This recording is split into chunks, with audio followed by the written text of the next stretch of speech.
اس کو یہ کہنا جائز ہے کہ یہ عالم نہیں ہے۔ العالم الذی لا يعمل بمقتضى علمه فهو والجاہل سواء۔ وَلَقَدْ عَلِمُوا، یہود جانتے تھے اس بات کو اچھی طرح، اور آخر میں اللہ تعالیٰ نے فرمایا لَوْ كَانُوا يَعْلَمُونَ لَمَا فَعَلُوا، اگر یہ جانتے ہوتے تو ایسا کام نہ کرتے۔ یہ قاعدہ معلوم ہو گیا، بلاغت کا قاعدہ۔ آگے یہود کی ایک اور بڑی قباحت کا ذکر ہے، بڑی قباحت کا ذکر، اور اس آیت سے ایک مضمون معلوم ہوتا ہے، صد ذریعۃ الشر، صد ذریعۃ الشر، شر کا جو ذریعہ بنتا ہے اس کا راستہ روکنا اور اسے بند کرنا۔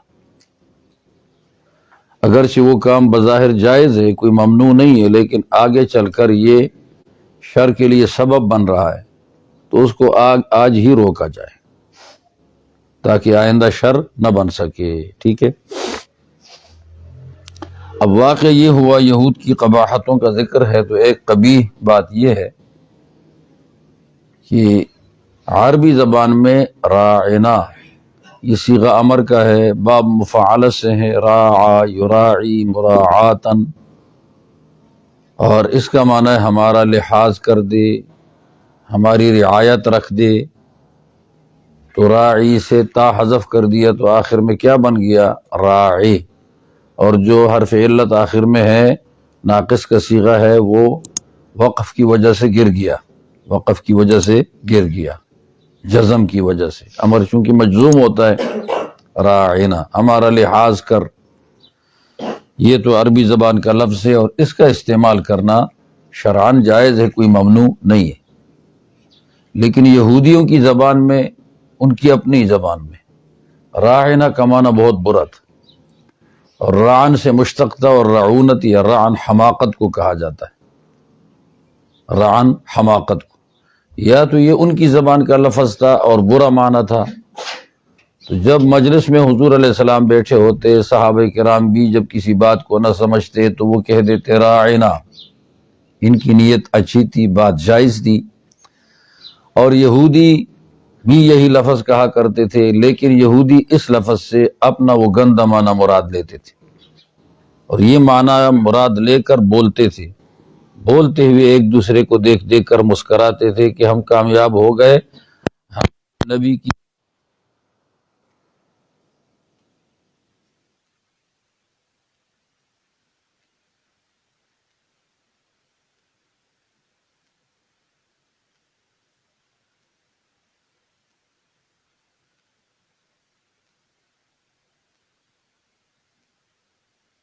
ہو رہا تھا، اور مجلس حضور علیہ السلام کی جو سنجیدہ مجلس تھی وہ مذاق میں تبدیل ہو رہی تھی۔ اللہ تعالیٰ نے فرمایا لا راعنا، بند کرو، بس یہ کہو انظرنا، انظر الینا، آپ ہماری طرف دیکھیں۔ انظر الینا کا معنی وہ غلط نہیں بنتا، وہ ٹھیک ٹھاک معنی۔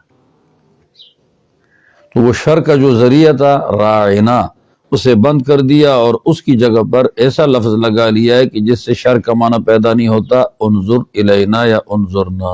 ٹھیک ہے، صد ذریعۃ الشر ایک اس آیت سے معلوم ہو گیا۔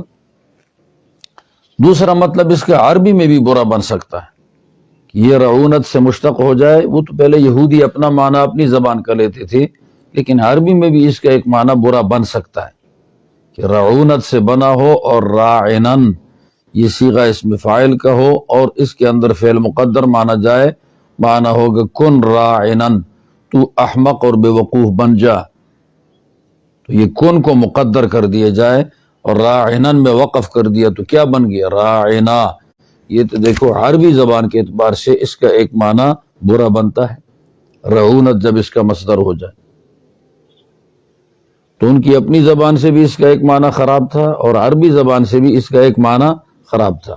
وہ مادہ اور ہے رعونت، رعا یرعا رعایتن نہیں ہے، رعنا یرعن رعونتن۔ تو اللہ تعالیٰ نے بند کر دیا کہ بھئی ایسا لفظ استعمال نہیں کرنا۔ صد ذریعۃ الشر 8ویں پارے کے اندر 7ویں پارے کے آخری رکوع میں موجود ہے، وَلَا تَسُبُّوا الَّذِينَ يَدْعُونَ مِن دُونِ اللَّهِ فَيَسُبُّوا اللَّهَ عَدْوًا بِغَيْرِ عِلْمٍ، کہ اے مسلمانوں، اللہ تبارک و تعالیٰ کے بغیر جن معبودوں کی عبادت کی جاتی ہے تم ان معبودوں کو برا مت کہو، ان کی کمزوریاں بیان کرو، لیکن سب و شتم نہ کرو ان کے بارے میں۔ وجہ یہ ہے کہ مکافات میں اور اس کے بدلے میں یہ کافر مشرک اللہ تعالیٰ کو بھی گالیاں دینے لگ جائیں گے کہ ہر ایک کو ان کا اپنا معبود پیارا لگتا ہے، تو وہ تمہارے معبود کو گالی دینے لگ جائیں گے۔ وہاں پر بھی تم اگر ان بتوں کو گالیاں دو گے تو دینا تو جائز ہے بذات خود، بت کو گالی دینا، برا کہنا، لیکن جب اس کے پاداش میں اور اس کے مکافات میں تمہارے خدا کو گالی دی جا رہی، اب تم بھی وہ مباح کام مت کرو، کیونکہ اس سے آگے حرام اور کفر کا کام ظاہر ہو رہا ہے۔ وہ کون سا؟ کہ برا کہا جا رہا ہے، تمہارے خدا کو برا کہا جا رہا ہے۔ اس سے بھی صد ذریعت شر کا ذریعہ بند کر دیا۔ بخاری شریف کی ایک حدیث اور بھی ہے، اس کے اندر آ چکا ہے کہ لعنت ہے اس آدمی کے اوپر جو اپنے ماں باپ کو گالیاں دیتا ہے۔ کسی نے کہا ماں باپ کو کون گالی دے گا جبکہ ان کا احسان اس بیٹے پر ہر وقت موجود ہے؟ تو انہوں نے حضور نے فرمایا یہ کسی اور کے باپ کو گالی دے دے گا، پھر وہ مکافات میں اس کے باپ کو گالی دے دے گا، یہ اپنے باپ کو گالی دینے میں سبب بن گیا، لہٰذا اس سبب کو بھی بند کرنا چاہیے۔ صد ذریعت شر کا راستہ بند کرنا چاہیے۔ آپ کو کسی کافر سے اختلاف صحیح دلیل سے آپ بات کرو، کافر کبھی آپ کے خدا اور پیغمبر کو گالی نہیں دے گا۔ آپ جب دلیل سے اتر کر فحش گوئی پہ آئیں گے تو وہ آپ کے خدا اور پیغمبر اس پر بھی اور صحابہ پر بھی فحش گوئی پہ آئیں گے۔ دلیل سے بات کریں گے تو کوئی نقصان نہیں ہے، لیکن جب آپ فحش گوئی پہ آئیں گے وہ بھی اس کے مکافات میں کس پر آئیں گے بھائی؟ فحش گوئی پہ۔ سمجھ آئی؟ یا ایھا الذین آمنوا، یہ بہت بڑا اہم قاعدہ ہے۔ کبھی مباح بھی ممنوع ہو جاتا ہے کیونکہ نتیجہ اس کا خراب نکل رہا ہے۔ اے ایمان والو، لا تقولوا، مت کہو محمد صلی اللہ علیہ وسلم کو مجلس میں بیٹھ کے راعنا، ہمارا لحاظ رکھ، کیونکہ اس لفظ سے یہودی اپنے لغت کا گندا معنی مراد لیتے ہیں، اور عربی میں بھی اس کا ایک معنی دوسرا جو اسی مادے سے نہیں ہے بلکہ وہ مادہ رعونت والا ہے، اس سے بھی گندا معنی مراد لیا جا سکتا ہے، دشمن وہی مراد لیتے ہیں۔ وقولوا، اور کہو اس کے بدلے، انظرنا، انظر الینا، ہماری طرف دیکھ، واسمعوا، اور جب بھی آ جاتا ہے واسمعوا تو اس کا معنی ہے سماع قبول۔ میں نے کل اس کی بات سنی تھی، آپ کو بتایا تھا مثال سماع قبول کا اور سماع رد کا۔ واسمعوا، اور سنو سماع قبول کے ساتھ، وللکافرین عذاب علیم، اور خاص کافروں کے لیے عذاب علیم ہے۔ میں نے آپ کو پہلے بتا دیا، للکافرین خبر مقدم، عذاب مبتدا مؤخر، علیم عذاب کی صفت ہے، اور یہ تقدیم ما حق ہو تاخیر فائدہ حصر کا دیتا ہے۔ صرف کافروں کے لیے عذاب علیم ہے، صرف کافروں کے لیے عذاب علیم۔ میں نے بتایا عذاب مہین، عذاب عظیم، عذاب علیم، یہ مومنوں کو اللہ تعالیٰ نہیں دیتا، اس کی وجہ یہ ہے کہ تطہیر کے لیے ہے، تطہیر کے لیے ہے، انتقام کے لیے نہیں، اور یہ انتقام کے لیے عذاب علیم ہوگا۔ پھر میں نے آپ کو بتایا تھا کہ عظیم، علیم، مہین، یہ اللہ تعالیٰ مختلف عذاب کیوں دیتا ہے؟ جہاں یہ لوگ اگلے کو دکھ دیتے ہیں تو ان کو پھر عذاب علیم ہوگا، کیونکہ انہوں نے دکھ دیا تو اللہ بھی دکھ والی سزا دیتا۔ انہوں نے کیا دکھ دیا؟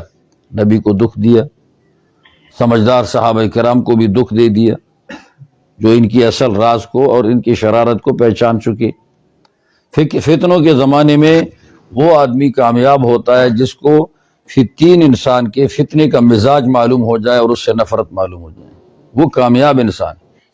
بولا بالا آدمی فتنے کے زمانے میں خود راستہ نہیں نکال سکتا، وہ کسی کے پیچھے چل سکتا ہے۔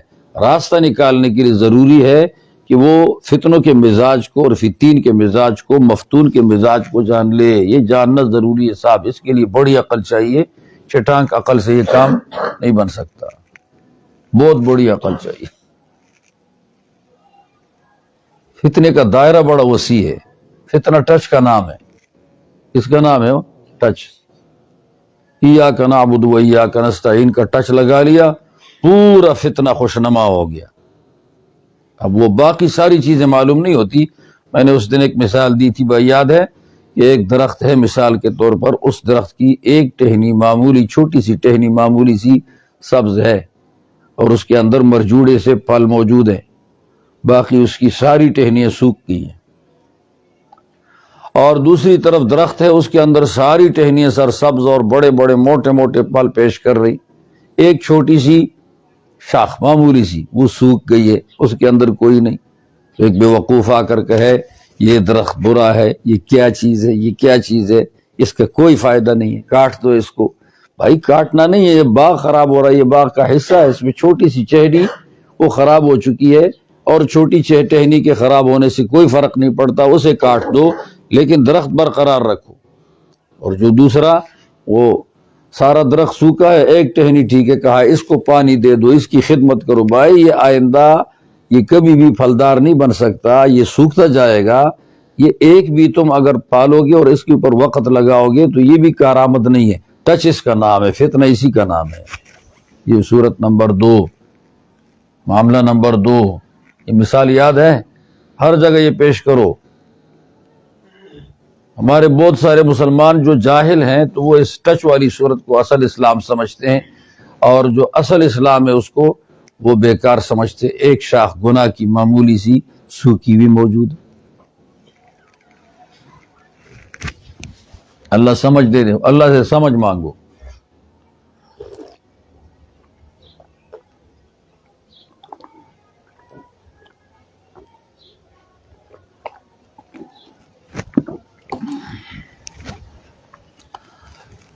اور مولانا عبد المجید ندیم کہا کرتے تھے، انہوں نے قرآن مجید کی یہ تفسیر پوری ایک سال ایک بڑے عالم سے پڑھی ہے، پورا سال لگایا تھا مکمل فارغ ہونے کے بعد۔ تو وہ یہ کہا کرتے تھے کہ تمام تفسیروں سے فائدہ لینا آسان تب ہوگا جب ادھر کی تفسیر ٹھیک ہو۔ یہ تفسیر ٹھیک ہے تو ہر تفسیر سے آپ کو فائدہ ملے گا۔ اگر یہاں کی ٹھیک نہیں ہے نا تو پھر تمام تفاسیر میں اپنی مرضی کے تعویلات کر کے، قرآن مجید میں مرضی کی تعویلات کر کے کہاں سے کہاں لے جائے گا۔ یہ تفسیر ٹھیک ہونی چاہیے۔ کون سی تفسیر؟ دل اور دماغ۔ اگر یہ ٹھیک ہے تو آپ کو فائدہ ہی فائدہ ملے گا، اگر یہ خراب ہے تو آپ قرآن مجید کے اندر سے بھی الٹے معنی نکال کر، یہ قادیانی یہیں سے الٹے معنی نکالتے ہیں، ان کی یہ تفسیر ٹھیک نہیں ہے۔ شیعہ بھی یہاں سے الٹے معنی نکالتے ہیں، ان کی تفسیر ٹھیک نہیں ہے۔ غامدی بھی ادھر سے نکالتا ہے، اس کی تفسیر وہ ٹھیک نہیں ہے۔ چلو یہ سمجھ گیا ہے، اتنا بڑا سر ہلا ہے، چلو۔ ما یود الذین کفروا من اہل الکتاب، ود یود کا لفظ استعمال کیا جاتا ہے دلی چاہت پر، دلی چاہت پر ود یود کا لفظ استعمال ہوتا ہے۔ بعض یہودی تھے، وہ یہودی مسلمانوں کے ساتھ دوستانہ برادرانہ تعلقات رکھنا چاہتے تھے، وہ بھی ایک شرارت کے لیے، شرارت یہ کہ ہم مسلمانوں کو قرآن مجید سے متنفر کریں گے۔ تو متنفر کرنے کے لیے تو دشمن نہیں بن سکتے، دوست بننا پڑتا ہے۔ اور ساتھ یہ بات کی کہ تمہاری کتاب ہم جائزہ لیتے ہیں، اور اگر یہ اللہ تعالیٰ کی کتاب، ویسے ابھی تک تو اچھا معلوم ہوتا ہے، ابھی تک بہتر ہے، تمہاری کتاب ٹھیک ہے۔ آگے جاتے جاتے کہا یار ہم تو کتابی لوگ تھے، پڑھے لکھے سمجھدار، ہم نے آپ کے مذہب میں، آپ کی کتاب میں کوئی خاص فائدہ نہیں پایا۔ اس دوستی کی وجہ سے ہم انتظار میں تھے کہ ہمیں فائدے ملیں گے یہاں سے، لیکن کوئی خاص فائدہ ہمیں ملا نہیں۔ اب دیکھو اس دوستی کے اندر مسلمانوں کو کچا کرنے کے لیے ایک میزائل داغا، مسکال دے دی۔ اللہ تعالیٰ نے یہ اندرونی بات کی خبر دی، ما یود الذین کفروا، دل سے نہیں چاہتے وہ لوگ جو کافر ہیں، من اہل الکتاب، اہل کتاب میں سے یہودی، ولا المشرکین، اور مشرکین بھی نہیں چاہتے، مشرکین کا طبعاً ذکر کر دیا، وہ بھی تمہارے کیا ان ینزل علیکم، وہ جو نہیں چاہتے وہ بات آگے آ رہی ہے، ان ینزل علیکم، کہ تمہارے اوپر اتار دیا جائے، من خیر، کوئی بھی بلائی، اور یاد رکھ لو ینزل قسطوار اتاری جائے، کل گزرا ہے، من ربکم، تمہارے رب کی طرف سے، یعنی تمہاری رب کی طرف سے قرآن مجید کا اتارا جانا یہ ان کو بالکل پسند نہیں ہے۔ اب اللہ تبارک و تعالی کہاں اتارتا ہے، کیسے اتارتا ہے؟ کہتے ہیں اللہ تعالیٰ کی رحمت ہے نبوت، اور اللہ تعالیٰ اپنی رحمت نبوت کے ساتھ جسے چاہتا ہے خاص کر دیتا ہے، یختص برحمتہ من یشاء، خاص کرتا ہے اپنی رحمت کے ساتھ جسے وہ چاہتا ہے۔ من یشاء کا مفعول حذف ہو گیا ہے، واللہ یختص برحمتہ من یشاء اختصاصہ، من یشاء اختصاصہ، ٹھیک ہے۔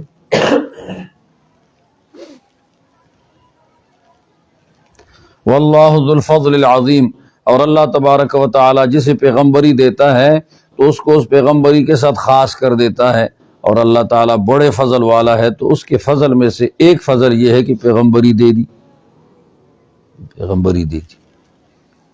ما ننسخ من آیت، آگے یہودیوں کی ایک نئی قباحت آ گئی، اس کا تذکرہ آ چکا۔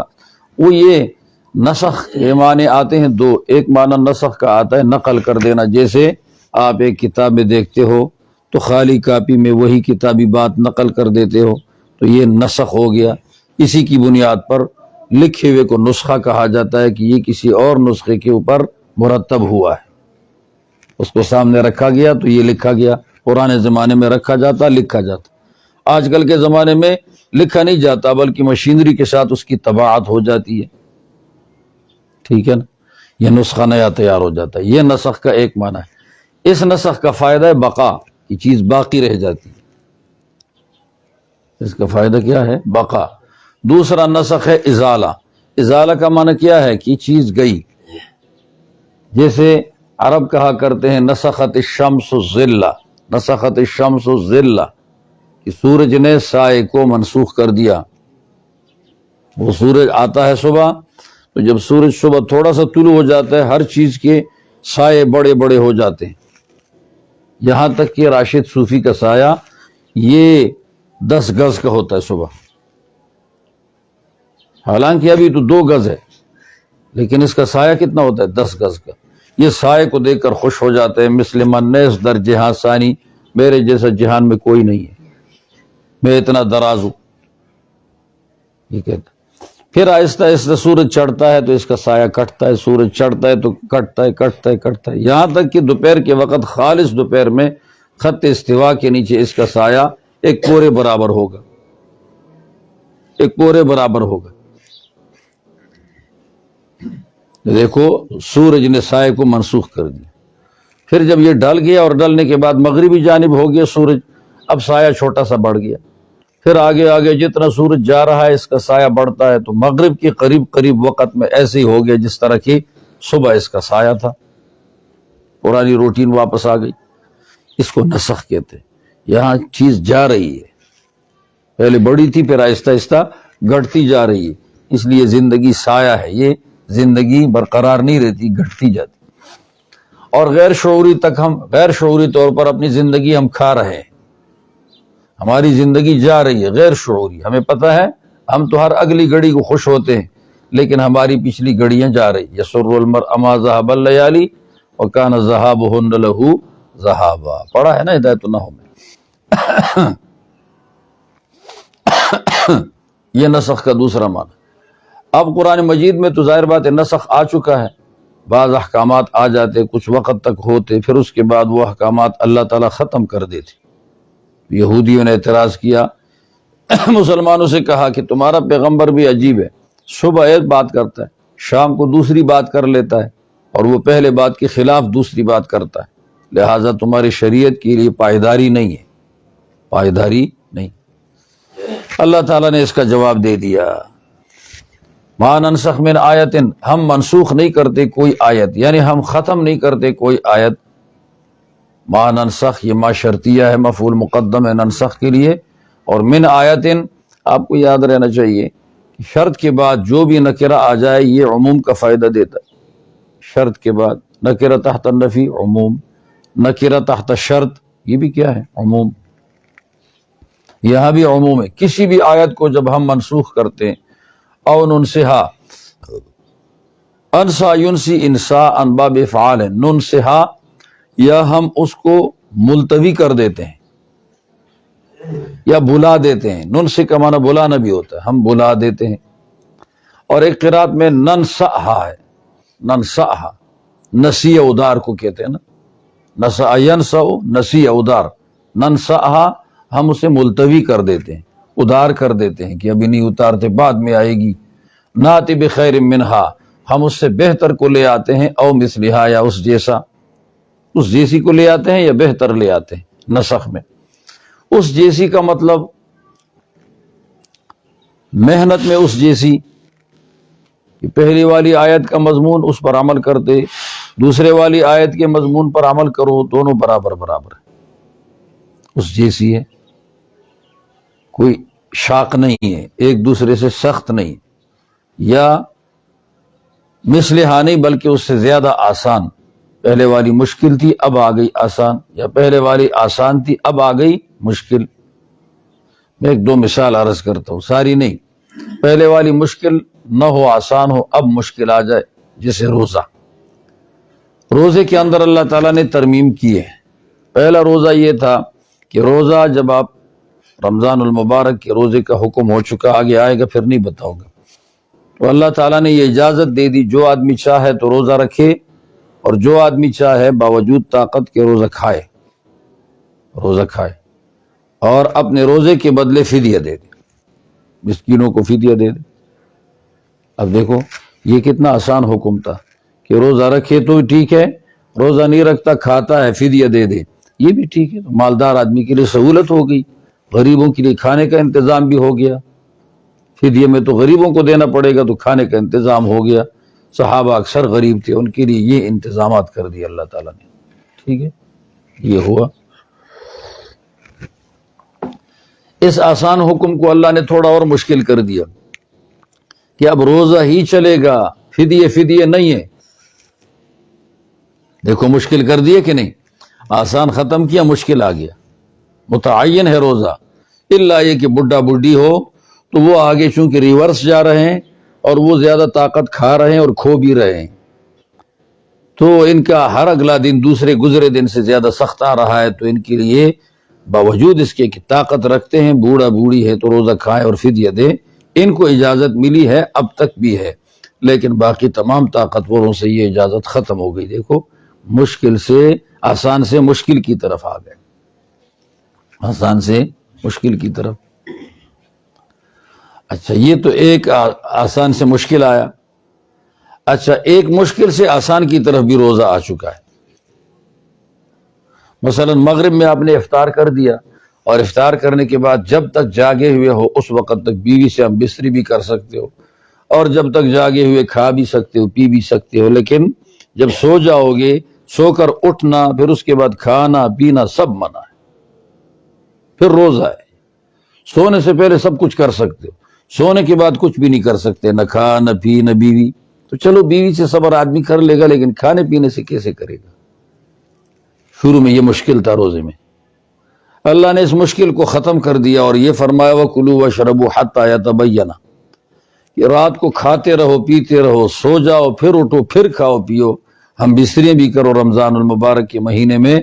ہاں کھانا پینا بند تب ہوگا جب فجر کے وقت وہ مشرقی جانب پر سویرا آئے گا تو کھانا پینا بند ہو جائے گا۔ دیکھو پہلے مشکل تھا، اب کیا ہو گیا؟ آسان۔ تو روزے میں دو باتیں ہو گئی، آسان سے مشکل بھی ہے، ایک یہ بات آئی ہے، اور مشکل سے آسان بھی آئی ہے، ایک روزے میں دو ترتیبیں ہیں، مشکل سے آسان، آسان سے مشکل، یہ دونوں چیزیں روزے میں معلوم ہو گئی۔ اچھا دوسری چیز ایک یہ بھی تھی کہ پہلے 10 مرتبہ کوئی ماں بچے کو دودھ پلاتی اور بچہ رج جاتا تو وہ رضائی بیٹا شمار ہوتا تھا، پھر 10 کو قرآن مجید کی آیت تھی یہ، پھر اس آیت کو 10 کو ختم کر کے 5 پہ رکھ دیا کہ 5 مرتبہ پیو پلاؤ، امام شافعی نے 5 مرتبہ لے لیا، 5 سے پھر آتے آتے 3 آ گیا، امام احمد نے 3 لے لیا، 3 سے کم نہیں، 2 مرتبہ بچہ رج کر دودھ پیے تو رضائی نہیں ہے۔ امام مالک اور امام ابو حنیفہ نے آخری بات لے لی، آخری کیا تھی کہ 1 قطرہ دودھ بھی دودھ پینے کی مدت میں 2.5 سال امام مالک کے ہاں بھی ہے، امام ابو حنیفہ کے بھی، بچہ دودھ پی لے تو یہ رضائی، بچہ 1 قطرے سے بھی بن جائے گا۔ اب دیکھو یہ حکم میں ترمیم آ گیا ہے، 10 سے 5، 5 سے 3، 3 سے 1 قطرہ،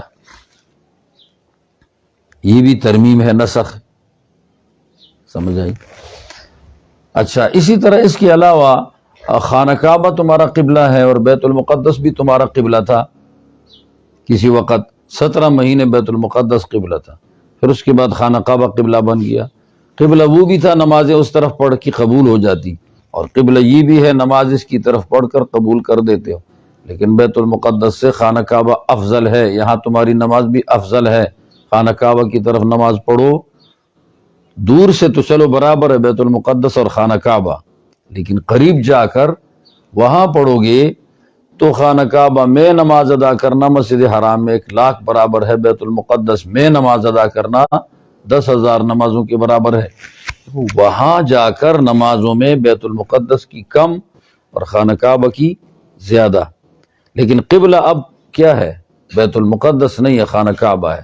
قبلے دونوں ایک جیسے تھے، قبلے دونوں ایک جیسے تھے، نماز ادھر بھی قبول ہوتی تھی، نماز ادھر بھی قبول ہوتی ہے، اب بھی ادھر قبول نہیں ہوتی، منسوخ ہو گیا، اور ادھر خانہ کعبہ کی طرف قبول ہو رہی ہے۔ قبولیت دونوں میں برابر تھی، ہاں وہ الگ بات ہے کہ وہاں جا کر ثواب کتنا ہے، وہ الگ ہے۔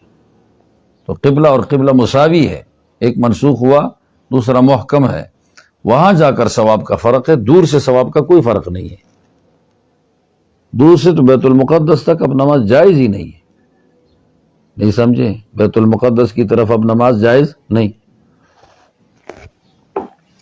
دوسرا یہ ہے کہ پہلا نسخ آ چکا، مدینے میں جب حضور علیہ السلام گئے تو نسخ آیا قبلے کا، یہودیوں نے بڑا اعتراض کر دیا، مسلمانوں پر اٹھایا، اور وہ یہ اٹھایا کہ پیغمبر کے کسی مذہب کو قرار نہیں، چونکہ ان کے قبلے کی طرف نماز پڑھتے تھے تو وہ خوش تھے، جب ان کا قبلہ متروک ہو گیا اور خانہ کعبہ قبلہ بن گیا تو ان کو اس بات میں جوش میں غصہ آیا، جوش آ گیا، وہ ہے جوش آیا تو غصہ آ گیا۔ باقی نسخ جائز ہے یا نہیں؟ تو شیعوں کے نزدیک جائز نہیں، یہود کے نزدیک جائز نہیں، نصارہ کے نزدیک جائز نہیں ہے، یہود نصارہ اور شیعہ ان کے ہاں نسخ جائز نہیں ہے آسمانی کتاب میں، اور ہمارے تمام آسمانی ملتوں میں نسخ جائز ہے،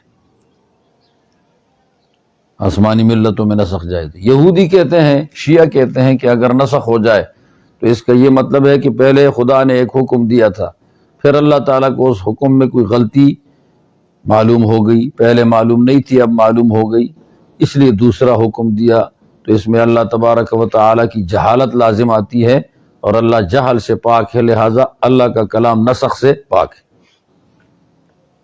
اللہ جہالت سے پاک ہے تو اللہ کا کلام نسخ سے پاک ہے۔ کیسے جہالت لازم آتی ہے؟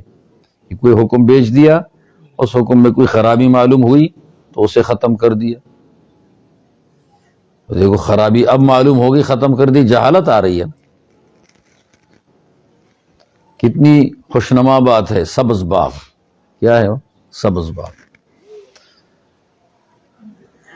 مسلمان کہتے ہیں کہ یہ نسخ جائز ہے، جائز نسخ کا مدار ہے حکمت پر، اور اللہ تعالیٰ کے احکامات ہیں علاج، اور انسانوں کے اندر روحانی امراض ہیں، بیماریاں، ان بیماریوں کا اللہ تعالیٰ علاج کرتے ہیں۔ جب کوئی بیمار ایسا ہو کہ 70 مرتبہ 70 ڈگری تک 70% تک بیماری پہنچ گئی ہے، 30% گنجائش ہے، 70% خراب ہو گیا، حکیم ماہر تھا، دوائی ٹھیک تھی، تشخیص اس نے کر دی، معلوم کر دیا، تو حکیم صاحب نے پہلے دوائی دے دی، کہا 20 دن استعمال کرو، 20 دن استعمال کرنے کے بعد پھر پوچھا کیا حال ہے، پرہیز بھی کرنا ہے، پرہیز ضروری ہے۔ اس نے کہا صاحب کچھ اچھا ہو، لیکن پورا ٹھیک نہیں ہوا ہے، کچھ معمولی فرق آیا ہے۔ حکیم بتاتا نہیں ہے، یہ پوری تشریح حکیم نہیں کرتا، مرض معلوم کر دے دوائی دیتا ہے، بس یہ نہیں بتاتا، تفصیلات نہیں بتاتا کہ مرض کی تفصیلات بھی اس کو بتائے، دوائیوں کی تفصیلات بھی بتائے، صرف ٹائم پر کھاؤ اور پرہیز کرو۔ پھر کہا اور دوائی لے لو 20 دن کی، 20 دن کی لے کے گیا، واپس آ گیا، 20 دن استعمال کر کے پرہیز پورا کر کے حکیم صاحب نے کہا آپ کیسے ہو؟ کہا حکیم صاحب ٹھیک ٹھاک ہو گیا۔ پھر اس کے بعد حکیم صاحب نے پھر دے دیا اس کو 20 دن اور کھاؤ، یہ کتنے ہو گئے وہ 60 دن، پہلے 20 بعد والا 20 بعد والا 20، پھر آ کر کہا کیسے؟ کہا ٹھیک ٹھاک، کشتی بھی کر سکتا ہوں، دوسرے کو گرا بھی سکتا ہوں۔ حکیم صاحب نے کہا 20 دن کی اور لے جاؤ، آخری مرتبہ، اور پھر میرے پاس نہ آؤ، ضرورت نہیں ہے۔ وہ آخری مرتبہ لے گیا، بیماری 1% بھی نہ رہی، ختم ہو گئی۔ اب حکیم صاحب نے پہلے مرتبہ دوائی جو دی تھی دوبارہ وہ نہیں دی، منسوخ کر دی۔ کیا حکیم جاہل تھا؟ یہ تو اس کے کمال کی نشانی ہے۔ اچھا، تیسری مرتبہ جو دی ہے یہ دوسری مرتبہ والی دوائی ہے، شاید 1-2 پرزے اور لگائے ہو ساتھ، تھوڑا نسخ ہو گیا۔ اور چوتھی مرتبہ جو دوائی دی، پھر تیسری والی دوسری والی نہ دی، وہ چوتھی مرتبہ الگ سے دے دی، وٹامن اور طاقت کی دوائی۔ یہ حکیم صاحب جاہل تھا یا یہ حکیم صاحب انتہائی دانا ہے؟ دوائی منسوخ تو کی ہے لیکن دانا ہے۔ اللہ رب العالمین انتہائی دانا ہے، وہ انسان کے روحانی امراض کے لیے علاج دے دیتا ہے اور علاج کو منسوخ بھی کرتا ہے۔ یہ دانائی کی نشانی ہے، یہ ناواقف کی نشانی نہیں ہے۔ اب سیدھی بات، پہلے جو دی تھی دوائی وہ بیماری کو کور کرنے کے لیے دی تھی، کور، مرض دی کورش، متعدی نہ ہو جائے، تعدی سے بچ جائے۔ دوبارہ جو دی تھی یہ مرض کو مارنے کے لیے دی تھی، مرض مارا جائے۔ تیسری مرتبہ مرض مارا جائے، چوتھی مرتبہ جو مرض سے تیرے میں طاقت کم ہوئی ہے وہ طاقت دوبارہ آ جائے۔ اب یہ حکیم صاحب کے کمال کی نشانی ہے۔ اس لیے نسخ حکمت ہے، نسخ جہل کی وجہ سے نہیں ہے۔ جو لوگ جہل کی وجہ سے نسخ خدا کے کلام میں مانتے ہیں وہ پکے کافر ہیں، وہ خدا تعالیٰ کو ناواقف سمجھتے ہیں۔ لیکن جو لوگ اصلاح کے لیے نسخ مانتے ہیں تو وہ پکے مسلمان ہیں۔ کیا خیال ہے؟ اب آگے مزید بات ہے کہ نسخ میں تقریباً کتنی قسمیں؟ 11 قسمیں بنتی ہیں۔ نسخ میں 11 قسمیں بنتی ہیں، لیکن وہ اب بنانے کی نہیں ہے، بتانے کی۔ ٹھیک ہے، آگے حدیث کی کتابوں میں جا کے پڑھو گے، مشکات میں موجود ہے، انہوں نے پڑھی ہوگی، اور یہ بخاری شریف وغیرہ کے اندر بھی ہم بتاتے ہیں، چونکہ کتاب التفسیر میں یہی لفظ تو آتا ہے نا، ما ننسخ من آیت او ننسھا، وہاں پوری بتائیں گے تفصیل سے، اتنا ابھی سن لو۔ ٹھیک ہے، ما ننسخ، جو ہم منسوخ کر دے، من آیت، ان کوئی آیت، او ننسھا، یا ہم اسے ملتوی کر دے، یا ہم تجھ سے بلا دے، ننسھا، اے پیغمبر ہم تجھ سے بلا دے۔ منسوخ پیغمبر کو یاد نہیں رہتا، اللہ تعالیٰ جتنا کچھ منسوخ کرتا ہے پیغمبر کو اس کی یادداشت ختم کر دیتے، قدرتی، اس کی زبان پر اس کی تلاوت نہیں آتی۔ تو ننسھا یہی ہے کہ ہم آپ کی دھیان سے ہی اس کو نکال دے، آپ کے دماغ سے ہی اس کو نکال دے، ننسھا، بلا دے درتعیر کو۔ ناتی بخیر منہا، ہم اس سے بہتر لائیں گے، او مثلہا، یا اس جیسا بہتر لائیں گے سہولت میں، او مثلہا، یا اسی جیسا، جیسے قبلہ اور قبلہ، او بخیر منہا، یا آسان، مشکل سے آسان، یا آسان سے مشکل، جیسے روزوں کے اندر ہم نے 2 باتیں بتائی۔ علم تعلم، استفہام انکاری ہے، داخل ہو چکے لم پر، نفی پہ داخل ہو جائے فائدہ کس کا دیتا ہے؟ اس بات کا۔ تعلمو، تو جانتا ہے، ان اللہ علی کل شیء قدیر، کہ اللہ تعالیٰ ہر چیز پہ قادر ہے۔ بھائی نسخ کے لیے کیا ضروری ہے؟ نسخ کے لیے قادر ہونا ضروری ہے، ایک تو اللہ قدیر ہے، اس لیے وہ نسخ کر سکتا ہے۔ دوسرا، نسخ کے لیے حکمت ضروری ہے، اللہ حکیم ہے۔ تیسرا، نسخ کے لیے علم ضروری ہے، تو اللہ تعالیٰ علیم بھی ہے۔ اور چوتھا، نسخ کے لیے اختیارات ضروری ہے، تو اللہ تعالیٰ اختیارات والا ہے، تصرفات والا ہے، یہ بھی ضروری ہے۔ اب قدیر یہاں آ گیا، پھر کہا علم تعلم، تو جانتا نہیں، اچھی طرح جانتا ہے، ان اللہ لہ ملک السماوات والارض، کہ اللہ تعالیٰ ہی کے لیے ہے۔ ہی کیوں کہا؟ لہو خبر مقدم، ملک السماوات والارض مبتدا مؤخر ہے، تقدیم ما حق و تاخیر۔ اللہ ہی کے لیے آسمان اور زمین کی بادشاہت ہے، تو وہ مالک ہو گیا، اور اللہ تعالیٰ کے تصرفات بھی عام ہو گئے کہ آسمان اور زمین کی بادشاہت ہے تو اسی میں وہ تصرف بھی تو کرتا ہے نا۔ وَمَا لَكُم مِّن دُونِ اللَّهِ، اور نسخ کے اندر یہ بھی ضروری ہے کہ جو نسخ کرنے والا ہے تو وہ خیرخواہ بھی ہو، تو اللہ تعالیٰ تمہارا خیرخواہ اور ہمدرد ہے۔ مَا لَكُم مِّن دُونِ اللَّهِ مِن وَلِيٍّ، اللہ تعالیٰ کے بغیر تمہارے لیے کوئی ولی نہیں جو تمہاری ہمدردی کر لے، تمہیں نفع پہنچائے، وہ اللہ ہے، تو خیرخواہ بھی ہوا۔ اور اللہ تعالی ہے وہی تمہارا مددگار ہے، کوئی اور مددگار نہیں ملے گا، سبب کے درجے میں کوئی مدد کر لے گا، ماورائے سبب کوئی تمہاری مدد نہیں کر سکتا۔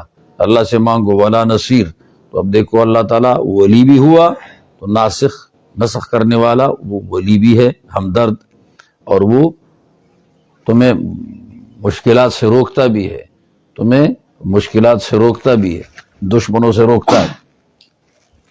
ہم تریدونا، یہ نئی بات آ گئی، یہود مکہ مکرمہ والوں نے کہی حضور علیہ الصلوۃ والسلام سے، ایک کہی تھی پہلے، محمد اگر تم ایسا کرو کہ مکہ مکرمہ کی زمین کو کشادہ کرو، یہ تنگ ہے، ادھر پہاڑی ادھر پہاڑی ادھر پہاڑی، دوسرا یہ ہے اس کے پہاڑوں کو سونا بناؤ، ہم تمہیں پیغمبر مانیں گے، ہماری مرضی کے مطابق کام کرو، ہم تمہیں پیغمبر مانیں گے۔ اللہ تعالیٰ نے یہ آیت اتار دی، ام تریدونا، ام مانے بل کے ہیں، بل تریدون، بلکہ تم چاہتے ہو، ان تسألوا رسولکم، کہ تم سوال کر دو اپنے رسول حاضر سے، وہ تو اس کو رسول نہیں مانتے تھے، تو رسولکم کیوں کہا ہے؟ رسول حاضر اس وقت کا رسول تو ہے نا، تم نہ مانو الگ بات ہے، لیکن ہے تو رسول، رسولکم رسول حاضر، حاضر وقت کے رسول سے۔ سوالن کما سئل موسیٰ، یہ کما سئل موسیٰ سے پہلے سوالن مقدر ہے نا، مفعول مطلق، کما سئل مفعول مطلق ہے، باعتبار موصوف محذوف کیا، ایسا سوال کرو جیسے موسیٰ علیہ السلام سے کیا گیا تھا اس سے پہلے۔ کیا سوال کیا تھا؟ اسی سورہ بقرہ میں گزر گیا، ارین اللہ جہرۃ، خدا کو تاڑ دیا ہوئے۔ اس سوال کو کہا جاتا ہے، یہ سوال برائے سمجھ نہیں ہے، بلکہ یہ سوال برائے عناد ہے، یہ سوال برائے عناد ہے، اس کو تعنت، سینہ زوری اور عناد، سینہ زوری اور عناد کا سوال ہے۔ تم بھی اسی طرح سینہ زوری اور عناد کا سوال کرتے ہو کہ پہاڑ بنا دو سونے کا، یہ بننا آسان ہے، ہو جائے گا، خدا سے درخواست کی ضرورت ہے، اور مکہ کشادہ بھی ہو جائے گا، لیکن اللہ تبارک و تعالی فرماتے ہیں ہمیں معلوم ہے کہ ہم یہ کر لیں، یہ لوگ اس وقت بھی حیلے حجت نکال کر پھر بھی نہیں مانیں گے، اور جب اپنی طرف سے چاہ کر معجزہ مانگیں، وہ معجزہ آ جائے، پھر یہ نہ مانے، ان کی تباہی جلدی ہو جائے گی۔ تو اللہ تعالیٰ تباہی سے بچانا چاہتا ہے، پہلے معجزہ کا مطالبہ کریں، اب معجزہ اللہ تعالیٰ بھیج دے، اور وہ معجزہ بھیج کر یہ لوگ سمجھ جائیں اور ایمان نہ لائیں، تو پھر ان کی تباہی میں کیا ہو جاتی ہے؟ جلدی، پھر اللہ جلدی تباہ کرے گا۔ تو ان کی وہ جلدی تباہی روکنے کے لیے خدا تعالیٰ معجزات ان کی مرضی کی نہیں بھیجتے۔ باقی یہ یقین ہے کہ جو اس طرح کی باتیں کرتا ہے وہ ضد اور عناد کی وجہ سے کرتا ہے، اور ضد عناد کی وجہ سے یہ ہے کافر، یہ کافر ہے اور کافر رہے گا، یہ مسلمان نہیں ہوتا، ضد عناد ہے اس میں، اس طرح کی باتیں جب کرتا ہے کافر ہے۔ اللہ تعالیٰ فرماتے ہیں وَمَن يَتَبَدَّلِ الْكُفْرَ، یہاں اچانک کفر کی بات چھیڑ دی تو آپ کہیں گے کیا تماشا ہو گیا، پیچھے تو نہیں، یہاں مقدر ہے نا، ہم تریدون ان تسألوا رسولکم سوالا کما سئل موسیٰ من قبل،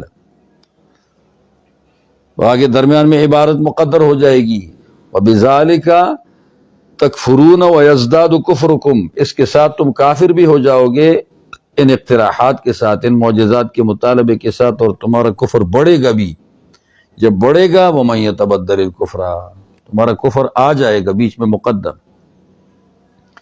جو کفر کو تبدیل کر کے لیتے ہیں بالایمان، ایمان کے بدلے، کہ ایمان کی فرصت تھی چھوڑ دیا، ایمان کا موقع تھا چھوڑ دیا اور کفر لے لیا، فقد ضل سواء السبیل، وہ سیدھے راستے سے بہک گیا، گمراہ ہو گیا، تو سیدھے راستے کے خلاف جنت کا راستہ سیدھا ہے، صراط مستقیم، شروع میں کہا تھا اہدنا الصراط المستقیم، ان ربی علی صراط مستقیم، انک لمن المرسلین علی صراط مستقیم، وہ راستہ تو کھو گئے، ٹیڑھے راستے پہ گئے۔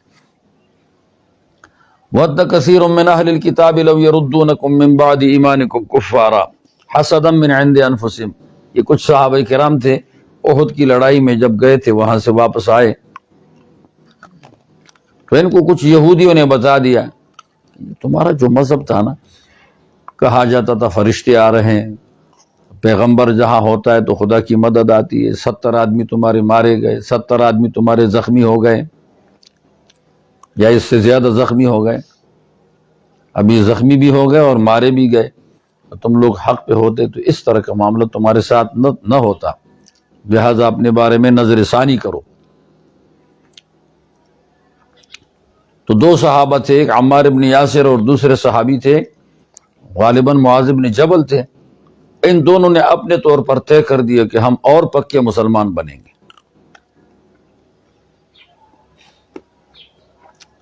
اور انہوں نے ان سے کہا دیکھو بھائی وعدہ توڑنا کیا ہے؟ اس نے کہا گناہ ہے۔ وعدہ توڑنا کیا ہے؟ انہوں نے کہا گناہ ہے۔ انہوں نے کہہ دیا کہ تم نے کئی بار وعدے توڑ دیے، پھر تو تم بھی خراب ہو گئے، وعدہ توڑنا ایک بدی ہی گناہ ہے، وہ تم کر رہے ہو، ہم تو اپنے وعدے پہ رہیں گے، ہم مسلمان کلمہ پڑھ چکے، ہم وعدہ نہیں توڑتے۔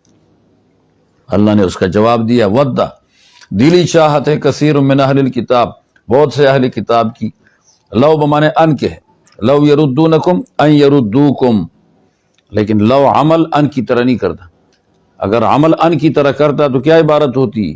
لو یردوکم، نون گر جاتا۔ لو نے معنی ان کا دیا ہے لیکن لو ان جیسا عمل نہیں کرتا۔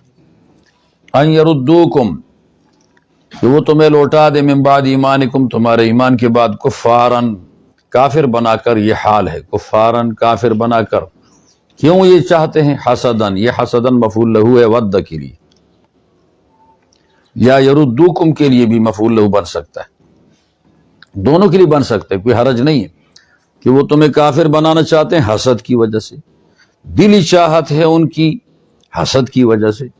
اور حسدن کے ساتھ کہا من عند انفسہم، یہ حسدن کائن من عند انفسہم، یہ ان کے نفسوں کی طرف سے حسد ہے، نفسوں کی طرف سے کہہ کر اشارہ اس بات کی طرف ہے کہ ان کو جوش لگ گیا ہے، ساڑ لگ گئی، اور جب بندے کو جلن لگتی ہے تو کچھ نہ کچھ کیا کرتا ہے، اندر لاوا پکتا ہے تو کسی طرح ظاہر تو ہو جاتا ہے، تو یہ وہ دل والی بات ہے جو اندر سے جلن کی وجہ سے ظاہر ہو رہی ہے۔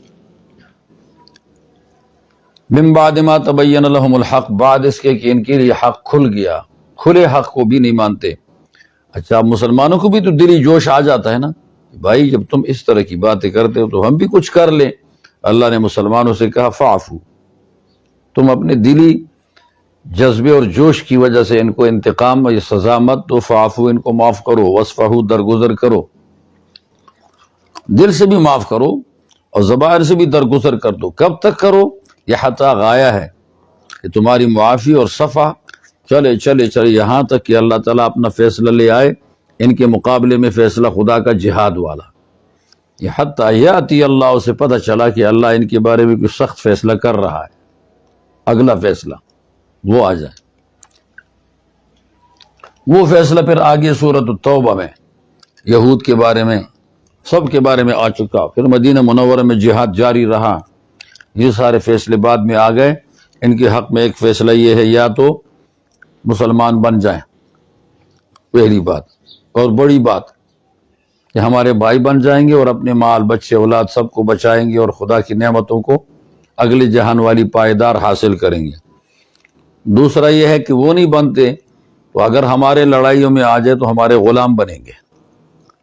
تیسرا یہ ہے کہ صلح کرتے ہیں تو جزیہ دے دیں گے، لیکن جزیہ میں مریں گے اس پر تو کافر مریں گے، یہ جزیہ لینا، اور جہاد میں مارا جانا، مردار ہو جائیں گے تو پکے جہنمی ہوں گے۔ یہ فیصلے آ گئے، اگلی صورت نے وضاحت کر دی۔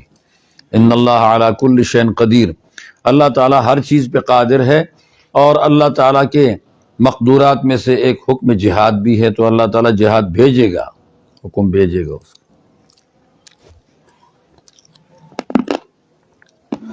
وَأَقِیمُوا الصَّلَاةَ، اے مسلمانوں فی الحال تم نماز پڑھو، چونکہ نماز فرض ہوئی تھی۔ وَآتُوا الزَّکَاةَ، اور زکوٰۃ ادا کرو، فی الحال اس دا کارو نہ کہو، جہاد کے آنے تک۔ کچھ لوگ یہ کہتے ہیں کہ جہاد نہ آئے، جہاد کا حکم نہ آئے، اس سے پہلے پھر عبادت رائگاں فضول ہیں، ان کے اوپر تردید ہو گئی کہ ابھی جہاد کا حکم تو نہیں آیا، فی الحال نمازیں پڑھو، زکوٰۃ دو۔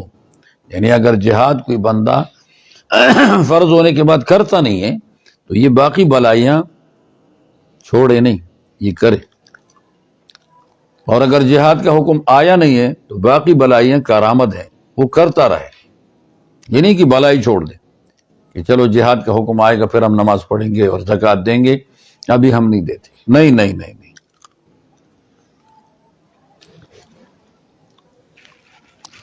مکہ مکرمہ میں 13 سال حضور علیہ السلام سے جہاد کا حکم نہیں تھا. صحابہ کرام کتنی پابندی سے وقت گزار چکے. جہاد کا حکم تو مدینے میں آ گیا نا, تو پھر اس کے بعد وہاں بہت سارے مر گئے ہیں, انہوں نے جہاد کیا نہیں ہے, مکہ میں تھے, وہ مکہ میں ہی فوت ہو چکے ہیں. تو کیا وہ ناقص ایمان والے ہیں؟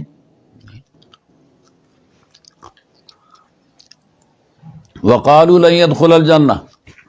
اب یہ ایک اور بڑک ماری یہودیوں نے کیا کہا؟ یہ کہیں مل بیٹھے تھے کسی جگہ, بات چیت جاری تھی, نصارہ نجران سے آئے تھے اور یہودی مدینہ تھے, تو ان کے درمیان میں مکالمہ ہو گیا. یہودیوں نے کہا جنت میں تو صرف اور صرف یہودی جائے, بس صرف اور صرف حصر ہے نا, لن يدخل الجنۃ الا من کان, جنت میں ہرگز داخل نہیں ہوگا مگر وہ جو ہوگا یہودی اور نصارہ یا کھتری ہوگا. تو کھتریوں نے اپنی جگہ کہا, انہوں نے اپنی جگہ کہا. اللہ تعالیٰ فرماتے ہیں تیاری تو جنت کی کر نہیں رہے, جو شرائط ہیں جنت کی وہ موجود نہیں ہے, اور جانا چاہتے ہیں دونوں. اور ظاہر بات ہے جب شرائط نہ ہو اور تیاری نہ ہو اور آدمی ایک مراد حاصل کرنا چاہتا ہے تو یہ امانی بن جاتا ہے, بے سند باتیں. یہ شغل میلہ لگ گیا ہے. کیا لگ گیا ہے؟ شغل میلہ.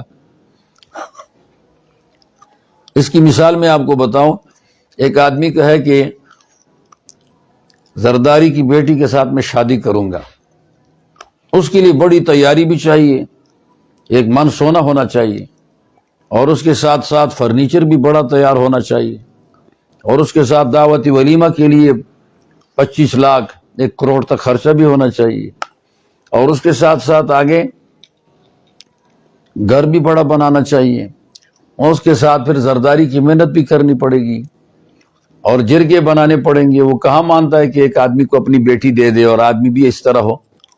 اچھا, یہ سارا کا سارا خیالی پلاؤ پکا رہا ہے اور کہتا ہے میں زرداری کی بیٹی سے شادی کروں گا, اور اپنے آپ کو روزانہ ٹیسٹ کرتا ہے کہ کیسے کر سکتا ہوں کہ نہیں ہوگا, یہ ہوگا, یہ ہوگا, یہ ہوگا, یہ ہوگا. کبھی کہتا ہے یار قدرت سے تو دور نہیں ہو جاتا ہے, تو اللہ قدرت ایسی چیزوں میں استعمال بھی نہیں کرتا للو پنجو کے لیے. اب یہ سارا سوچ سوچ کے روزانہ اسی میں لگا ہے, شغل میلہ. ہر روز اٹھتا ہے, شام تک یہی سوچتا ہے, پلاننگ بناتا ہے. اس کی شادی جا کر کسی اور آدمی سے ہو گئی, یہ ادھر خواہ ناچ رہا ہے. یہ سب امانی ہے بھائی, ہو نہیں سکتا, بلا سند باتیں, بلا سند باتیں. یا ایک آدمی سوچے کہ میں پورے پاکستان کے اندر ملک کا لیڈر بنوں گا, اور میں ایسا بنوں گا, اور میں ایسا بنوں گا, اور میں ایسا بنوں گا. مجھے پتا ہے تو کبھی نہیں بن سکتا, لیکن خواہ سوچ رہا ہے. وہ پرانے زمانے میں لوگ کھیلا کرتے تھے, اس کھیل کا نام ہوتا تھا,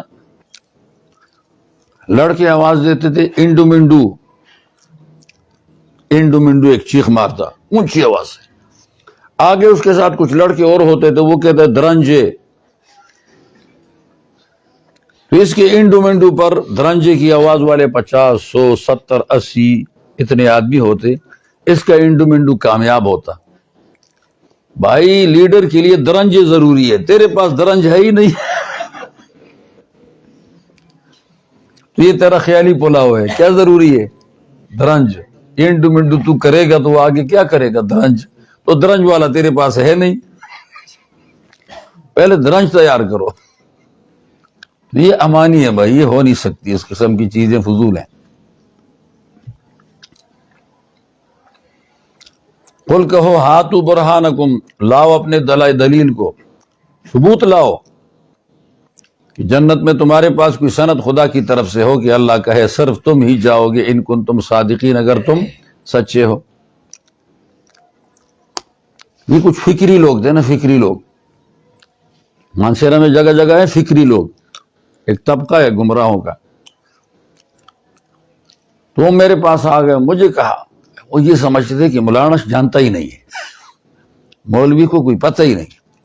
ہمارے صاحب کہتے ہیں خواجہ خان محمد صاحب کی تائید ہمارے پاس موجود ہے کہ انہوں نے ہمارے بارے میں یہ کہا ہے کہ یہ جماعت مذہبی جماعت ہے. ٹھیک ہے, میں نے کہا بالکل خواجہ خان محمد صاحب کا خط بھی میں جانتا ہوں, دستخط بھی میں جانتا ہوں, مجھے خواجہ خان محمد صاحب سے تم سے زیادہ محبت ہے، اس کی وہ دستخط اور اس کی وہ خط یہ لے آؤ، تمہارے پاس ہے، میں پورے مانسہرے میں تحصیل ضلع مانسہرہ سب میں علماء میں متہم ہو کر میں محنت کروں گا تمہارے ساتھ، آ جاؤ تم، وہ خط لاؤ۔ وہ دن اور آج دن 6 سال ہو گئے تقریباً، ابھی تک وہ خط نہ لا سکے۔ یہ دعویٰ تھا، دلیل نہیں تھی، ہاتو برہانکم، اب تک وہ نظر نہیں آیا۔ خواجہ صاحب کے نام کو لے کر ہر ایک کے سامنے حوالہ کریں گے، بھئی یہ زمانہ ہے ثبوت کا، لاؤ خواجہ صاحب کی بات ریکارڈ لاؤ، خواجہ صاحب کے خطوط لاؤ، خواجہ صاحب کے دستخط لاؤ۔ خواجہ معمولی آدمی نہیں تھا، مولانا سلیم اللہ خان صاحب کا پیر تھا، بہت بڑا آدمی تھا۔ تو انہوں نے یہ کہا تھا کہ مسلمان جنت میں نہیں جائیں گے، ہم جائیں گے۔ یہودیوں نے کہا ہم ہی جائیں گے، نصارہ نے کہا ہم ہی جائیں گے، مسلمان نہیں جائیں گے۔ اللہ نے فرمایا ہاں جائے گا وہ جو اصول پر برابر ہو، جائے گا وہ دعویٰ نہیں، اصول پر برابر ہو۔ من اسلم وجہہ للہ، جو اپنی ذات، وجہ سے مراد ذات ہے، چہرے کا ذکر کیا، مراد اس سے پوری ہستی ہے، جو اپنی ذات کو سمیت استعدادوں کے خدا کے سپرد کر چکا ہے۔ اس کی مثال آپ کو ہم نے پڑھاتے وقت بتائی تھی بخاری شریف میں، دیکھو تو سجدہ کر لے، دغل سجدہ ہو کا برا، خدا کے سامنے سجدہ کر لو، چلو قبلے تو برابر قبلے کر لو سجدہ۔ یہ سجدہ اس نے کر لیا۔ دیکھو بھائی اس کے اندر کتنی طاقتیں ہیں، یہ دیکھو ران سے اوپر لے کر ساری مشینریاں ہیں، سر کے اوپر تک، اس سے نیچے کوئی مشینری نہیں ہے۔ انسانی زندگی کی مشینریاں ران سے اوپر اوپر ہیں، یہ اوپر ساری مشینری ہیں، قوت شہوانی بھی ہے، اس کے اوپر قوت پیٹ کی بھی ہے، بطن کی، پھر ساتھ دل بھی ہے، ساتھ گردہ بھی ہے، ساتھ جگر بھی ہے، ساتھ لبلبہ بھی ہے، آنت بھی ہے، یہ ساری طاقت ہے۔ ان نیچے والی اور اوپر دماغ کی طاقت کو جوڑنے کے لیے گردن ہے، گردن نے کیا کیا، نیچے کی طاقت اور اوپر کی طاقت کو آپس میں جوڑ دیا ہے۔ یہ جب خدا کے سامنے سجدہ ریز ہو گیا تو گویا یہ بندہ کہتا ہے کہ اللہ تعالیٰ میں نے چہرہ تیرے حوالے کر دیا ہے، تو میں نے ساری استعدادیں تیرے حوالے کر دی، پوری استعدادیں، پھر میری استعدادوں میں مال بھی ہے جو میرے ساتھ یہاں موجود نہیں، وہ بھی تیرے حوالے۔ اسلم وجہہ للہ، یہ ہے، ٹھیک ہے، چلو بات سمجھ آئی ہے؟ یہ ساری مشینری حوالے کر دی، اس کی ساری استعدادیں حوالے کر دی، پھر مال کا مالک ہے تو مال بھی حوالے کر دیا۔ اب یہ خدا کی نافرمانی میں نہیں لگے گا، باقی مباحات میں بھی لگے، بھلائی میں بھی لگے، اور مصارف خیر میں بھی لگ جائے۔ وَهُوَ مُحْسِنٌ، اس حال میں کہ یہ مخلص ہو، محسن مخلص، اس لیے احسان اور اخلاص ایک ہی چیز ہے کہ عمل کو اچھے سے اچھا کرنا۔ فَلَهُ أَجْرُهُ، پس اسی کو اس کا اجر ملے گا، عند ربہ، رب کے ہاں، رب کے ہاں سے اجر ملے گا کا مطلب یہ ہے کہ وہ اللہ رب العالمین اس اجر کو پائیدار بنائیں گے۔ یاد رکھ لو، اللہ تعالیٰ جنت میں جو دیتا ہے تو وہ پائیدار چیزیں دیتا ہے، وہ جنت پائیداری کی جگہ ہے۔ وَلَا خَوْفٌ عَلَيْهِمْ فَلَهُ أَجْرُهُ کہہ دیا، اور آگے جا کر اب معاملہ خراب ہو گیا نا، وَلَا خَوْفٌ عَلَيْهِمْ وَلَا هُمْ يَحْزَنُونَ، آگے جمع آیا، شروع میں من اسلم وجهه للہ وَهُوَ مُحْسِنٌ فَلَهُ أَجْرُهُ عِنْدَ رَبِّهِ، یہ سب واحد ہے، من اسلم وجهه، یہ سب واحد ہے، اور آگے لا خوف علیہم ولا هم يحزنون، یہ ضمیر آگے جمع آ رہے ہیں، حالانکہ مرجع بدلہ تو نہیں ہے، ایک ہی مرجع ہے۔ حضرات کو خیال رہنا چاہیے کہ یہ من لفظوں کے اعتبار سے تو واحد ہے، لیکن مفہوم اور مضمون کے اعتبار سے جمع ہے۔ اکثر ایسے ہی ہوتا ہے کہ من ما جب آ جاتے ہیں تو لفظ کو دیکھ کر واحد کی ضمیر لوٹاتے ہیں، اور مضمون اور مراد کو دیکھ کر جمع کی۔ لا خوف علیہم میں مضمون اور مراد کو دیکھا گیا، ہم مراد کو دیکھا گیا، یحزنون میں مراد کو دیکھا گیا۔ ہاں، وقالت الیہود، یہود نے ایک مرتبہ مجلس میں کہا، لیست النصارى علی شیء، نہیں ہے نصارہ کسی شے معتد بھی پر، شے سے مراد یہاں مطلق شے نہیں بلکہ معتد بھی، نصارہ قابل اعتبار مذہب پر نہیں۔ وقالت النصارى، اور نصارہ نے اپنی کسی مجلس میں کہا لیست الیہود علی شیء، یہودی یہ کسی معتد مذہب پر نہیں۔ ساتھ نصارہ نے یہ کہا عیسیٰ علیہ السلام کوئی پیغمبر نہیں، یہ نصارہ نے نہیں، نصارہ نے کہا موسیٰ علیہ السلام کوئی پیغمبر نہیں، یہودیوں نے کہا عیسیٰ علیہ السلام پیغمبر نہیں۔ یہودی تو عیسیٰ علیہ السلام پر الزام لگاتے ہیں ولد الزنا کا بھی، مشرک کا بھی، وہ تو پیغمبر مانتے ہی نہیں۔ اللہ تعالیٰ فرماتے ہیں وَهُمْ يَتْلُونَ الْكِتَابَ، حالانکہ یہ کتاب کی تلاوت کرتے ہیں۔ الکتاب عیسائی انجیل کا مطالعہ بھی کرتے ہیں، تلاوت بھی کرتے ہیں، اور اس میں موسیٰ کے پیغمبر ہونے کا ذکر ہے۔ یہودی تورات کا تلاوت بھی کرتے ہیں، مطالعہ بھی کرتے ہیں، اور اس میں عیسیٰ علیہ السلام کا حوالہ بھی موجود ہے۔ تو جس کتاب کی تلاوت کر رہے ہیں اس میں دوسرے پیغمبر کا حوالہ ہے اور انکار بھی کر رہے ہیں، نہیں سمجھے؟ تورات میں عیسیٰ علیہ السلام کا حوالہ ہے، تورات کو پڑھتے ہیں، اور عیسیٰ علیہ السلام کو پیغمبر نہیں مانتے، حالانکہ اس کی پیغمبری کا ادھر ذکر ہے۔ عیسائی انجیل کو پڑھتے ہیں اور موسیٰ علیہ السلام کی پیغمبری کا ذکر ہے، اور اس کا انکار کر رہے ہیں، کہتے ہیں کہ موسیٰ علیہ السلام کو اتنا بڑا پیغمبر نہیں ہے، یا پیغمبر ہے ہی نہیں۔ علماء حضرات فرماتے ہیں یہودی بڑے جھوٹے ہیں، نصارہ بڑے جھوٹے ہیں، لیکن یہ سچی بات نکالی ہے۔ یہود کہتے ہیں نصارہ بھی کسی مذہب پر نہیں، جو موجودہ مذہب نصارہ کا ہے وہ بالکل معتد بھی ہی نہیں ہے، جو موجودہ مذہب یہود کا ہے وہ بالکل معتد بھی ہی نہیں ہے، لیکن جو حقیقت میں آسمانی کتاب تھی پیغمبروں کی نگرانی میں وہ بالکل حق تھے، تورات بھی حق تھی اور انجیل بھی حق۔ اب تو بدل گئی، کذالک، یہ کذالک کا لفظ ہے، میں نے کہا جزئی کو کلی میں شامل کرنے کے لیے۔ کما قالت الیہود والنصارى کذالک قال الذین لا یعلمون مثل قولہم، جس طرح یہود نے اپنی بات کی، نصارہ نے اپنی بات کی، بالکل اسی طرح مشرکین کو بھی جوش چڑھ گیا، انہوں نے بھی یہی کہا۔ کیا کہا؟ لیست الیہود والنصارى علی شیء، مشرکین نے کہا یہود اور نصارہ دونوں کسی چیز پر نہیں، ہمارا مذہب اصل، جوش چڑھ گئے۔ فاللہ یحکم بینہم، اب اس گڑبڑ کے اندر فیصلے دو قسم کے ایک فیصلہ دلیل سے ہو جاتا ہے، وہ دنیا میں ہو گیا، لیکن دلیل کے لیے عقل چاہیے، انصاف بھی چاہیے، عقل اور انصاف۔ ان میں عقل ہے تو انصاف نہیں، یا عقل اور انصاف دونوں نہیں، تو دنیا میں یہ فیصلہ اس لیے نہیں ہو رہا، ورنہ دلیل نے کر دیا۔ ہاں عملاً فیصلہ ہے تو اللہ تعالیٰ آخرت میں کرے گا، فاللہ یحکم بینہم، اللہ تعالیٰ عملاً فیصلہ کرے گا ان کے درمیان قیامت کے دن، فیما اس کام میں کانوا فیہ یختلفون، جس کے اندر یہ اختلاف کرتے رہے، اللہ تعالیٰ اس کا حل اس دن کر لے گا، لیکن اس دن حل بیانات کے ساتھ نہیں ہوگا بلکہ عمل کے ساتھ ہوگا، جو غلط ہوا تو دوزخ، چلو وہ سخت فیصلہ ہے، جس فیصلے کے بعد سزا ہوگی نا وہ بڑا سخت فیصلہ ہے۔ دنیا میں دلیل نے فیصلہ کر دیا لیکن ابھی سزا نہیں، ادھر فیصلہ ہوگا لیکن سزا ہے۔ ومن اظلم ممن منع، اب یہاں پر یہودیوں کی ایک اور کرتوت کا ذکر ہے، نصارہ کا کرتوت بھی شامل ہے، مشرکوں کا بھی شامل ہے۔ قصہ ایسا ہوا، یہودیوں کی اور نصارہ کی لڑائی ہو گئی، یہودی قدیمی ہے اور نصارہ متاخر ہیں۔ نصارہ کا بادشاہ تھا تیتس اس کا نام تھا، اور جا کر مسجد اقصیٰ کے اندر لڑائی ہوئی، اس کے اندر خون خرابہ ہو گیا مسجد اقصیٰ میں، بہت سارے یہودی مارے گئے، مردار ہو گئے، حضور علیہ السلام کی پیدائش اور نبوت سے بہت پہلے کی بات ہے۔ اور یہودیوں نے مار کھائی، نصارہ نے خوشی منائی کہ ہم کامیاب ہو گئے۔ یہودی مار بہت کھاتے ہیں۔ یہ بیت المقدس میں خون خرابہ ہو کر مسلمانوں کو ہراساں کر دیا، اس زمانے کے مسلمانوں کو کیا کر دیا؟ ہراساں۔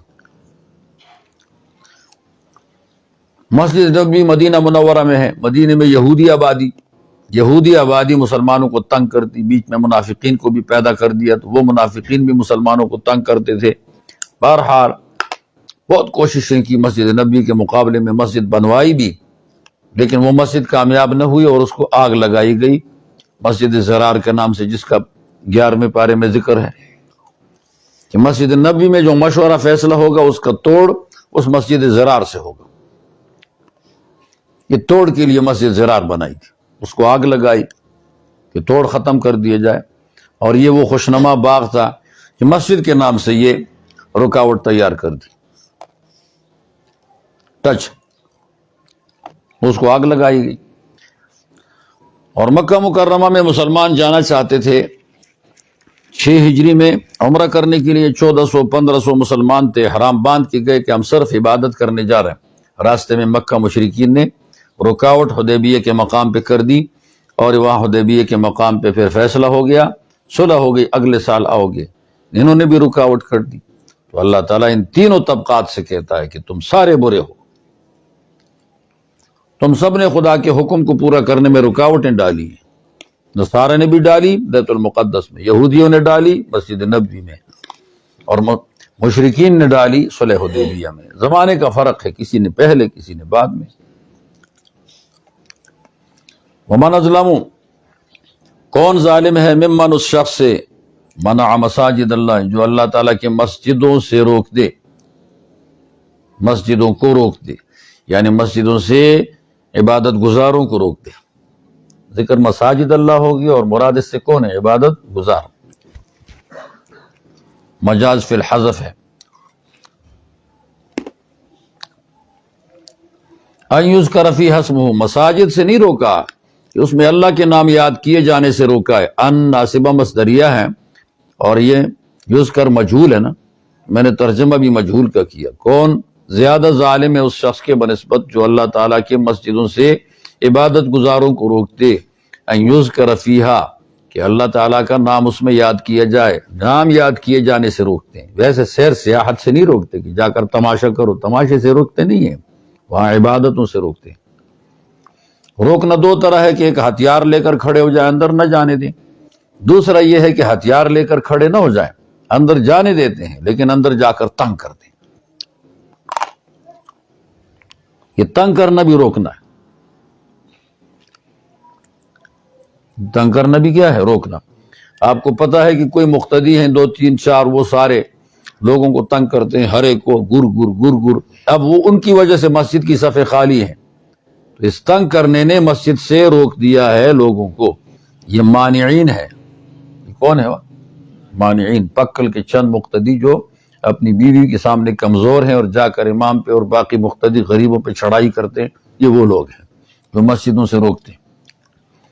اگر یہ نہ ہوتے تو مسجد کی صبح کی نماز میں 4 صفیں ہوتی، یہ ہیں تو مسجد کی عصر کی نماز میں بازار میں بھی 1 صف پوری نہیں ہوتی۔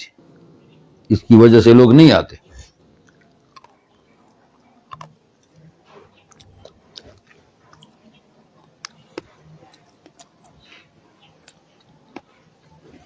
اس میں وہ سارے لوگ داخل ہیں، تبلیغی مراکز ہے، اس مرکز کے اندر 2 4 5 ایسے سٹپنی بیٹھی ہوئی ہوتی ہے جو شرارت کا کام کرتی ہے، اور وہ ہمیشہ لوگوں کو ادھر ادھر تنگ کرتے ہیں۔ وہ کیوں آتا ہے، یہ کیوں بیانات کرتا ہے، یہ کیوں کی وجہ سے اس کے خلاف پروپیگنڈے بنا بنا کر، یہ بھی مانعین ہے مساجد اللہ، اس سے روکنے والے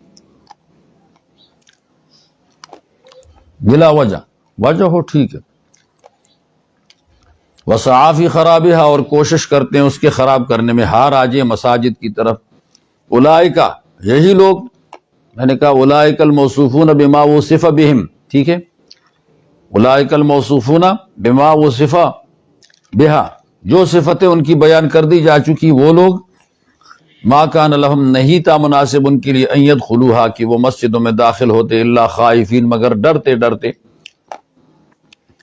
یہ کافر لوگ مسجد میں داخل ہو سکتے ہیں یا نہیں؟ امام ابو حنیفہ کا مذہب یہ ہے کہ حرمین میں بھی داخل ہو سکتے ہیں اور غیر حرمین میں تمام دنیا کی مسجدوں میں داخل ہو سکتے ہیں، مگر خائفین، شرارت کے لیے نہیں، خوف زدہ ہو کر داخل۔ امام ابو حنیفہ کی دلیل ہے الا خائفین، کہ ان کے لیے گنجائش نہیں کہ مسجدوں میں داخل ہو جائیں، مگر دہشت میں ہو تو داخل ہو سکتے ہیں، دہشت میں داخلت جائز ہے، مرعوب ہو کر، ماتحت ہو کر۔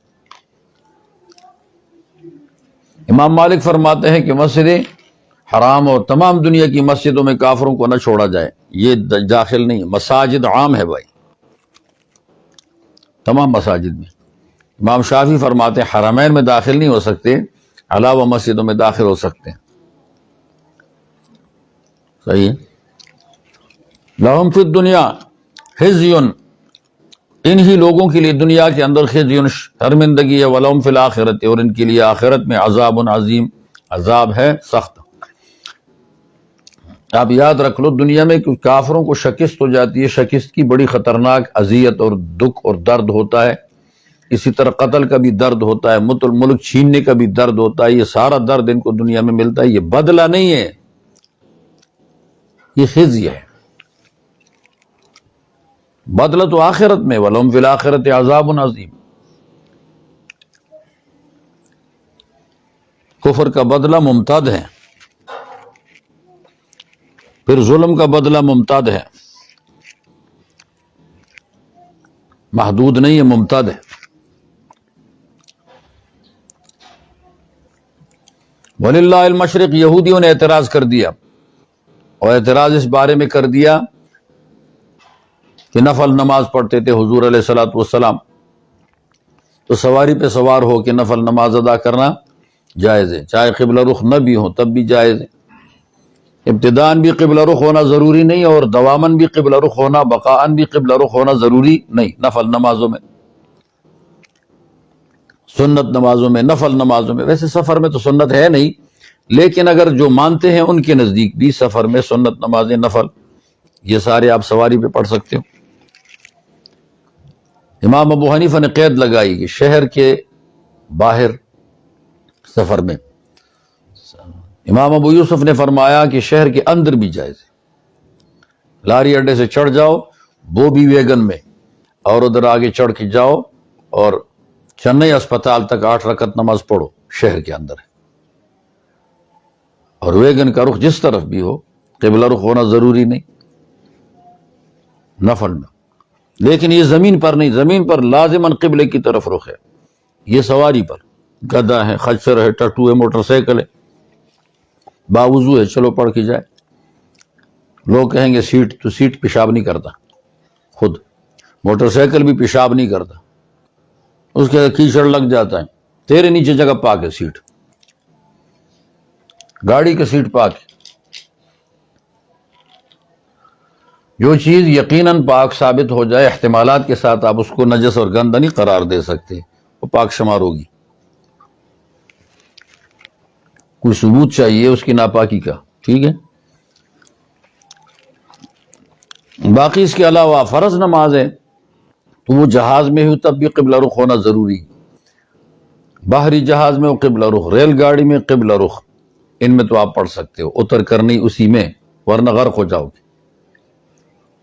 ہوائی جہاز سے اتر کر نماز ادا کر رہے ہو، ٹکڑا بھی نہیں ملے گا، باہری جہاز میں مچھلی کھا جائیں گے، ریل گاڑی وہ جگہ جگہ پہ کھڑی ہوتی ہے، باقی ہر جگہ کھڑی نہیں ہو سکتی، تو آپ اتر کر نماز ادا نہیں کر سکتے۔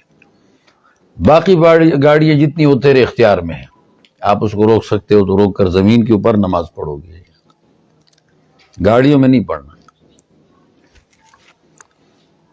ان یہودیوں نے اعتراض کر دیا کہ خانہ کعبہ کی طرف تو نماز نہیں ہو رہی نفل سواری پہ، تو اللہ نے فرمایا وَلِلَّهِ الْمَشْرِقُ، اللہ ہی کے لیے مشرق ہے، ملکیت، والمغرب، اور مغرب میں، دو جہتوں کا ذکر کیا، مشرق مغرب، یہ متعین کرنے کے لیے، شمال جنوب خود ہی معلوم ہو گیا، کیا خیال ہے؟ جہاد کو متعین کرنے کے لیے مشرق مغرب آپ معلوم کر سکتے ہو، کیسے؟ وہ سورج بتاتا ہے ادھر سے مشرق، ادھر سے مغرب ہے۔ باقی شمال جنوب کا آپ اندازہ لگا سکتے ہو، جو اس طرف آ گیا وہ شمال ہے، جو اس طرف چلا گیا وہ جنوب ہے۔ لیکن آپ کو یہ کس نے بتایا شمال جنوب کا؟ یہ مشرق مغرب نے بتایا ہے کہ وہاں سے سورج آیا اور ادھر جائے گا، وہ تو روزانہ آپ کو پتہ چلتا ہے۔ تو اصل میں جہاد کو متعین کرنے کے لیے مشرق مغرب بنیاد ہے، باقی شمال جنوب اس پر فرع ہے، اس پر کیا چیز ہے؟ فرع۔ تو اگر نفل نماز پڑھی جائے کسی طرف، ادھر بھی اللہ ہے بھائی، فَأَيْنَمَا تُوَلُّوا، بس جہاں پر تم رخ موڑو گے، فَثَمَّ وَجْهُ اللَّهِ، بس ادھر ہی اللہ کی ذات ہے، ہر طرف اللہ کی ذات ہے۔ اللہ تبارک و تعالیٰ کی تجلیات تو بالائی جہان میں زیادہ ہیں، لیکن اللہ تبارک و تعالی کا صفات کے ساتھ وجود کل کائنات کے اندر موجود ہے، ٹھیک ہے؟ ہاں، اللہ حلول نہیں کرتا کہ چیزوں میں گھس جائے۔ گدھے میں خدا نہیں آتا، گدھے سے خدا معلوم ہو جاتا ہے۔ گدھے کی شکل، گدھے کی پیدائش، گدھے کی سیٹنگ، گدھے کی فٹنگ، گدھے کی رفتار، گدھے کی خوبیاں، اس سب سے کون معلوم ہوتا ہے؟ خدا۔ گدھے کی بلادت، گدھے کا اکڑ مزاج، ایک گدھا اکڑ جائے، کون ہے جو گدھے کو ہلا دے؟ گدھا اکڑ گیا تھا پاکستان میں، زور چاہیے اس کو ہلانے کے لیے۔ کیا چاہیے؟ زور۔ وہ اپنے اختیار سے تو نہیں جاتا۔ شنکیاری میں ہم جامع حسینی میں جاتے تھے، آتے تھے، ادھر ایک گدھا ایک دن میں نے دیکھ لیا، سڑک پہ کھڑا ہے اور ڈرائیور راستے میں آ رہا ہے، اس کے ساتھ ٹریکٹر ہے، ٹریکٹر والا بلیڈ لگا ہوا، وہ آگے جاتے ہیں، کسی جگہ پر جا رہا تھا، آگے گدھا کھڑا ہو گیا، اس نے اس کا بلیڈ اس کے پیروں پہ لگایا، ایسے آہستہ آہستہ آہستہ آہستہ، گدھا پھر اپنی جگہ پر ہے، سیدھا سے جگہ نہیں چھوڑتا، راستہ نہیں چھوڑ رہا تھا۔ کون ہے جو ہٹائے؟ گدھے کو زور سے ہٹانا پڑتا ہے، خود نہیں ہٹتا۔ لاٹھی مارو، اٹھا کے لے جاؤ، گزارا ہو جائے گا، ورنہ تو اس سے اللہ تعالیٰ کی ہستیاں معلوم ہو جاتی ہیں، مخلوق کے تفاوت سے خدا کی ذات کی قدرت، گرفت، تصرف، یہ معلوم ہو رہا ہے۔ ان اللہ واسع، بے شک اللہ تعالیٰ وسیع ہے، علیم، علم والا ہے، جانتا ہے۔ تو اللہ تعالیٰ نے مختلف حالات میں مختلف احکامات مقرر کیے، علیم، علم کی وجہ سے، حکمت کی وجہ سے، تقاضوں کو جانتا ہے۔ اچھا، ان لوگوں نے کہا، یہودی کیا کہتے ہیں؟ عزیر ابن اللہ، یہودیوں کا ایک طبقہ۔ نصارہ سارے کہتے ہیں مسیح ابن اللہ، نصارہ سارے، یہودیوں کا ایک طبقہ، اس طبقے کا نام ہے عیسائیہ۔ عیسائیت طبقہ ہے، اس طبقے کو وہ یہ کہتے ہیں عزیر ابن اللہ، عیسائیہ نام ہے ان کا، بڑا کہ عیسیٰ کے نام سے گزرا تھا۔ اور مشرکین کیا کہتے تھے؟ الملائکۃ بنات اللہ، فرشتے خدا کی بیٹیاں ہیں، اور پھر ان کی مائیں یعنی خدا کی بیویاں یہ جنات کے سرداروں کی بیٹیاں ہیں۔ تو وہ یہ کہتے تھے کہ یہ جنات خدا کے سسرال ہے، جنات کے سردار خدا کے کیا ہے؟ سسرال ہے۔ یہ آگے پارہ نمبر 23 میں موجود ہے، سورہ صافات کے آخر میں۔ وَإِنَّا لَنَحْنُ الصَّافُّونَ وَإِنَّا لَنَحْنُ الْمُسَبِّحُونَ وَإِنْ كَانُوا لَيَقُولُونَ أَصْطَفَى الْبَنَاتِ عَلَى الْبَنِينَ مَا لَكُمْ كَيْفَ تَحْكُمُونَ أَفَلَا تَذَكَّرُونَ، یہ وہاں موجود ہے۔ قالوا، انہوں نے کہا، سارے طبقات نے، اتخذ اللہ ولدن، کہ اللہ تعالیٰ نے اپنے لیے تجویز کیا ہے ولد، بچہ۔ سبحانہ، یہ جملہ احتراز ہے۔ اسبح اللہ سبحانہ، میں اللہ کی پاکی بیان کرتا ہوں اس بات سے کہ یہ ولد عیب ہے۔ اصل بات یہ ہے کہ مملوک ولد نہیں بن سکتا، بس سیدھی بات ہے، مملوک ولد، ابن بنت نہیں بن سکتے، مملوک۔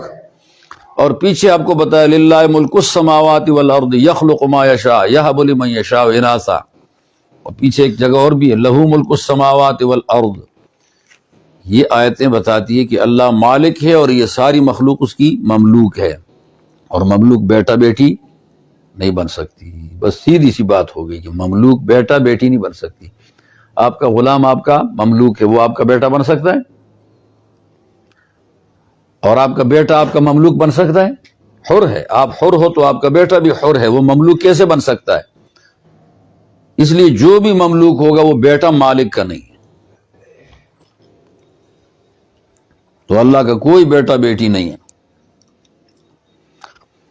بل لہو، بلکہ اسی کے لیے، یہ لام ملکیت کو بتاتا ہے، بلکہ اسی کی ملک ہے، ما فی السماوات و ما فی الارض، جو آسمان اور زمین میں ہے، کل لہ قانتون، یہ سب اللہ کے حکم کو پورا کرنے والے ہیں۔ تو یہ تو اللہ کے غلام ہو گئے، عابد ہو گئے، مخلوق اور مملوک ہو گئے۔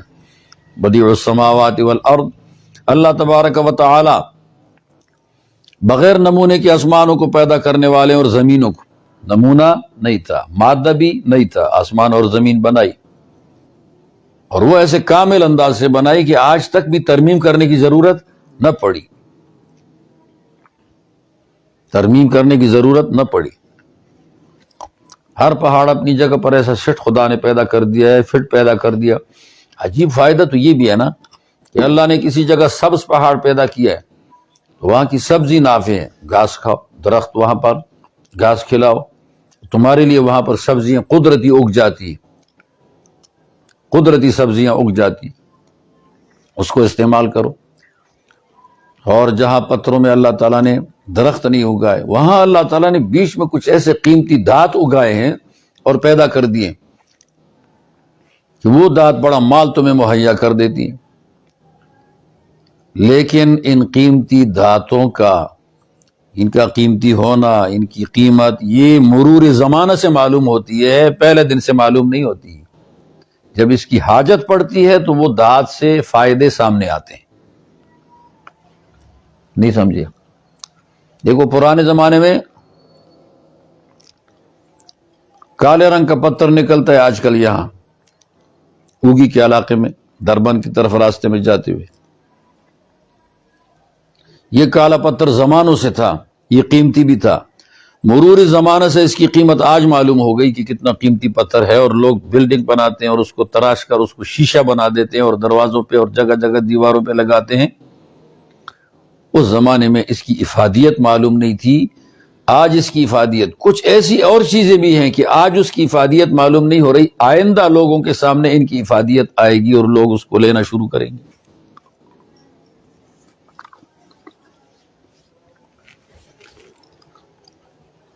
جب تبا جاتے ہیں بائیں طرف پہاڑی کے اوپر بانڈہ پیر خان سے اوپر ایک قسم کی مٹی پیدا ہو گئی ہے، خدا نے زمانہ جب پہاڑ پیدا کیے اس وقت تھی، اس وقت اس تک رسائی نہیں تھی، ضرورت بھی نہیں تھی، حاجت نہیں تھی۔ وہاں سے جیپ پہ موٹا کے لاتے ہیں اور مانگل میں رکھتے ہیں۔ تم نے دیکھا ہو، میں جب پڑھانے جاتا تھا ادھر ڈھیر لگے ہوتے تھے۔ میں نے پوچھا کہ یہ کیوں؟ کہا اس سے کھاد بنتی ہے، ایسا زوراور کھاد اس سے بن جاتی ہے، اس کو پیستے ہیں اور پھر کچھ اور کیمیکل ملاتے ہیں کہ پھر یہ فصل اس سے مضبوط ہو جاتی ہے، زبردست قسم کی فصل، اور ہے مٹی ہے۔ اور بہت کچھ ہے، یہ ظاہر ہوگا موقع موقع پہ۔ خلق لکم ما فی الارض جمیعا، نئے انداز میں بغیر کسی نقشے کے بنایا آسمانوں کو۔ وَإِذَا قَضَى، اور اللہ تبارک و تعالیٰ کی حکمت اور اللہ کی تدبیر اتنی مضبوط ہے، جب کسی کام کو کرنا چاہتا ہے، قضا ارادہ، امرن کسی کام کا ایجاد، ایجاد امر مضاف محذوف ہے، فإنما يقول له كن فيكون، بس بے شک اللہ تعالیٰ کہہ دیتا ہے اس کو ہو جا، بس وہ ہو جاتا ہے۔ یہ کن کا لفظ استعمال کرتا ہے یا نہیں، لمبی بات نہیں کرتا۔ کچھ حضرات فرماتے ہیں کہ کہہ دیتا ہے کن تو وہ ہو جاتا ہے، کچھ حضرات کہتے ہیں کن میں وقت لگتا ہے، اللہ تعالیٰ کا ارادہ متوجہ ہو جاتا ہے، بس چیز خود بخود۔ یہ کن یہ سرعت تخلیق کی طرف اشارہ ہے، ایسا کہتا نہیں ہے لیکن سرعت تخلیق کی طرف اشارہ ہے کن۔ کچھ حضرات کہتے ہیں کن کہہ دیتا ہے، کچھ کہتے ہیں کن کہتا نہیں ہے بلکہ یہ اشارہ ہے کس طرف؟ سرعت تکوین۔ ہمارے ارادے اور مراد میں تخلف ہو جاتا ہے کہ اسباب ساتھ نہیں دیتے، اسباب غیر مؤثر ہو جاتے ہیں تو ہمارا مراد آتا نہیں، اسی لیے ہمارے ارادے اور مراد میں بڑی دیر لگتی ہے، ارادے اور مراد میں دیر لگتی ہے۔ آپ کو معلوم ہے کہ ہماری تیسری چھت اوپر، پہلی چھت یہ ہے، دوسری چھت اوپر ہے، تیسری چھت اوپر بنائی ہے، ٹاپ بیم تک سارا پہنچا دیے، کتنے سال ہو گئے؟ 2، لیکن ابھی تک لنٹر نہ بن سکا۔ وجہ ہمارا ارادہ حادثہ ہے اور ہمارا مراد وہ چھت ہے جو تیسری منزل کا ہے۔ ارادے کے مطابق وہ چھت مراد ہمارا وجود میں نہ آ سکا، وجہ یہ ہے کہ یہ چھت سیمنٹ سے بنتا ہے، وہ ہے نہیں، مہنگائی ہو گئی تو جو کچھ آتا ہے وہ طلباء کے کھانے میں لگتا ہے، بچتا کچھ نہیں، اس لیے وہ نہ ہو سکا۔ کسی اور نے ابھی تک توجہ نہیں کی، خدا تعالیٰ کو منظور ابھی نہیں ہے، ارادے اور مراد میں تخلف ہو گیا، چھت نہیں، اور ہمیں ضرورت بھی ہے۔ کہ بارش میں ہم جلسہ نہیں کر سکتے، ہم طلباء کے حفظ والی کلاس کو اوپر نہیں لے جا سکتے، مشکلات۔ لیکن اللہ تعالیٰ جب کسی کام کا ارادہ کر دیتا ہے، وہ قدیم ہے نا، تو اس کا ارادہ ہے نا، اس کے ساتھ دستی مراد آتا ہے، کن فیکون، سرعت تکوین ہے، ایک دم کام ہو جاتا ہے، وہ اسباب اکٹھے نہیں کرتا، وہ قدرت سے کر رہا ہے تو اسباب سے پاک ہے، وہ اسباب کا محتاج نہیں ہے۔ اسباب اس نے بنائے ہیں، اسباب ان کے لیے مددگار نہیں ہے۔ بس ارادہ قدیم اور حادث کا فرق آ گیا۔ وقال الذین، یہ فیکون مرفوع بھی پڑھ سکتے ہیں، کن فیکون، فہو یکون، ہوا مبتدا، یکون خبر، مبتدا خبر مل کر کن کا جواب ہو گیا۔ اور اگر کن فیکونا، فیکونا نون کے زبر کے ساتھ پڑھیں، یہ دوسری قرات، وہ کن میں جواب امر میں جب فا آتی ہے تو اس کے بعد ان مقدر ہوتا ہے، پڑھا کہ نہیں؟ کن امر ہے، فا جوابیہ ہے، یکونا اس میں ان مقدر ہے۔ باقی ارادہ قدیمہ اور ارادہ حادثہ کی مثال آپ یہ تیسری چھت پہ جا کے دیکھ لو کہ ہمارا ارادہ حادثہ ہے تو مراد 2 سال ہوئے نہ آ سکا، اللہ کا ارادہ قدیم ہے، دستی کام ہو جاتا ہے، اسباب میں تصرف کی ضرورت نہیں پڑتی اسے۔ وقال الذین لا يعلمون، کچھ کافروں نے آگے سے کہا حضور علیہ السلام کو، تو لا علم تھے مشرکوں کو لا علم کہہ دیتے ہیں، ان کے پاس علم تھا ہی نہیں۔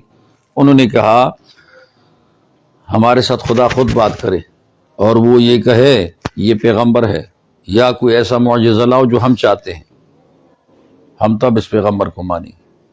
اس کا تو ایک آسان جواب ہے، آپ نے نفحۃ العرب میں پڑھا ہے، انفن فی الماء و استن فی السماء، ناک تو پانی میں اور سورین آسمان میں۔ یہ تو وہ کہاوت ادھر فٹ آتی ہے، یہ منہ اور مسور کی دال، مسور کی دال اس طرح کا منہ نہیں کھا سکتا، یہ نالائقوں کا منہ ہے۔ بھائی پیغمبر بننے کے لیے خدا خود بات کر لے، اس کے لیے آگے جس کے ساتھ بات کی جا رہی ہے کوئی ہستی چاہیے، تم کون سی ہستی میں ہو؟ اس کے لیے چاہیے پیغمبر کی خدا اس سے بات کرے، فرشتہ کی خدا اس سے بات کرے، تم ہو کون کہ تمہارے ساتھ اللہ خود بات کرے؟ تم اس قابل نہیں ہو۔ ایک آدمی ہے، وہ کسی سب کو دیکھتا ہے لیکن ایک کو نہیں دیکھتا،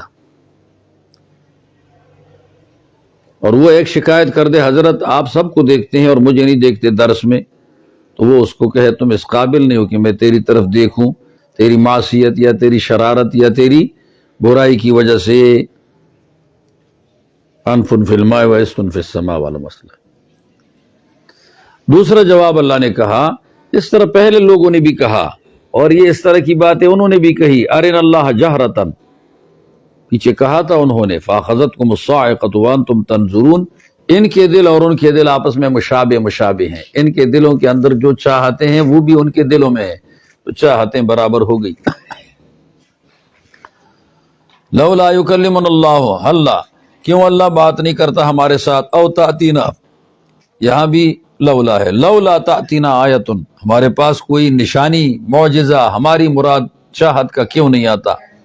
کذالک قال الذین، کما قال ہؤلاء الجاہلون، لا يعلمون ہے نا، جیسے ان جاہلوں نے کہا، کذالک قال الذین من قبلہم، اسی طرح کہا ان لوگوں نے جو اس سے پہلے گزر چکے ہیں، مثل قولہم، ان جیسی بات کی تھی، تشابہت قلوبہم، ان جیسی بات کا کیا مطلب ہے؟ ان جیسی نامعقول بات، ان جیسی قد بینا الآیات، ہم نے آیتیں بیان کر دی، لقوم یوقنون، اس قوم کے لیے جو یقین کرتے ہیں۔ بھائی جو ہم نے آیتیں بیان کی، تم اور معجزات کو چھوڑو جو ہم اتار چکے ہیں اس میں تو غور کرو، جو ہم اتار چکے ہیں اس میں تم غور کرو، اس سے فارغ ہو جاؤ، پھر ہم دیکھتے ہیں۔ پہلے تو اس کو سوچو سمجھو، جو ہم نے اتارا یہ تھوڑا ہے، قرآن مجید معجزہ ہے تو اس میں دیکھو، غور کرو، اس کو سمجھو، تو تم اس کو سمجھتے ہی نہیں، کہتے ہمیں اور چاہیے۔ ایک آدمی پیغمبر کہے کہ اللہ تبارک و تعالیٰ نے کتاب اتاری، اس میں غور کرو، اگلا آدمی کہے کتا ہمارے ساتھ بات کر لے تب ہم تمہیں مانیں گے، یہ جو ہے یہ تھوڑا ہے۔ باقی جو آدمی چاہتوں کے مطابق فرمائشی معجزات چاہتا ہے وہ آدمی مومن کبھی نہیں بنتا. اگر معجزہ آ بھی جائے تب بھی مومن نہیں بنے گا. فرمائشی معجزات ان کو کیا کہتے ہیں؟ فرمائشی معجزات.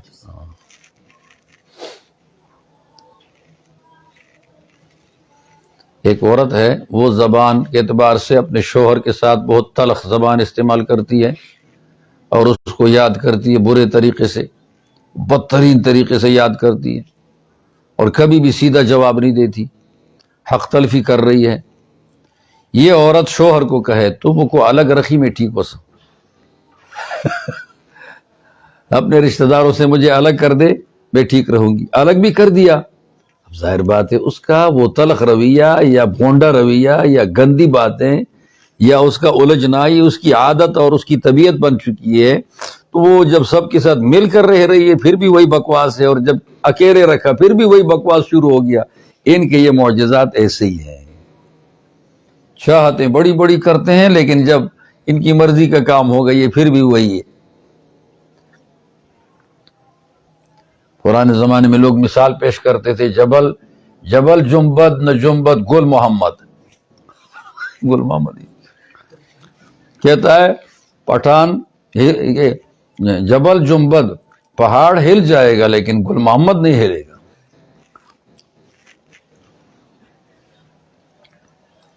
انا ارسلناک بالحق.